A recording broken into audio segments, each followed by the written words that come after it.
എന്നുള്ള ഒരു പരാതി പാലക്കാട് ജില്ലാ പഞ്ചായത്തിൽ ഹാളിൽ വെച്ചിട്ട് പരാതി കൊടുത്തീനല്ലോ. ആ പരാതിന്റെ അടിസ്ഥാനത്തിലാണ് ഇങ്ങനത്തെ ഒരു കാര്യം വരാനുള്ള കാര്യം തന്നെ. അപ്പൊ ഇത് സംബന്ധിച്ച് KICB ഉചിതമായ ഒരു തീരുമാനം എടുക്കുമെന്ന് regulatory commission chairman TK Jose ആവശ്യപ്പെട്ടു. അതോടുകൂടി ബില്ലൊക്കെ മലയാളത്തിലേക്ക് ആക്കാന്നുള്ളത് സ്വീകരിക്കാനുള്ള ഒരു കടമയിലേക്ക് ഒരു കടക്കേണ്ടി വന്നു. പിന്നെ ചിലോലൊക്കെ ഉണ്ട് ഇംഗ്ലീഷ് വായിച്ചാലാ മനസ്സിലാവണോലക്കെട്ടാ. അപ്പൊ ഇംഗ്ലീഷിൽ ബില്ലുമാണെന്ന് ആവശ്യപ്പെടുന്നവർക്ക് ഇംഗ്ലീഷിൽ ബില്ലും കൊടുക്കുന്നുണ്ടെന്നാ പറഞ്ഞിട്ടത്. പിന്നുള്ളൊരു പ്രശ്നമാണ്, നമ്മൾ കറണ്ട് ബില്ല് കിട്ടി 2-ാം ദിവസം ഉണ്ടല്ലോ, അതാണ് മാഞ്ഞു പോവുക.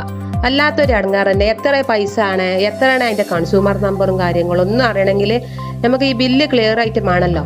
അപ്പൊ ഈ മാഞ്ഞു പോകേണ്ടതിന് നല്ല ഒരു നടപടി പോലും എടുക്കുന്നുണ്ടെന്ന് അതും പറയുന്നുണ്ട്. ബില്ലും കാര്യങ്ങളും മൊബൈൽ കൂടെ ആദ്യം തന്നെ അറിയിക്കും ചെയ്യും. എത്രയാണ് ഇനി കറണ്ട് ബില്ല് വരുന്നത്, അതിന്റെ കാര്യങ്ങളൊക്കെ മൊബൈലിലേക്ക് ഇനി മെസ്സേജ് വരാനുള്ള കാര്യങ്ങളും ചെയ്യുന്നുണ്ട്.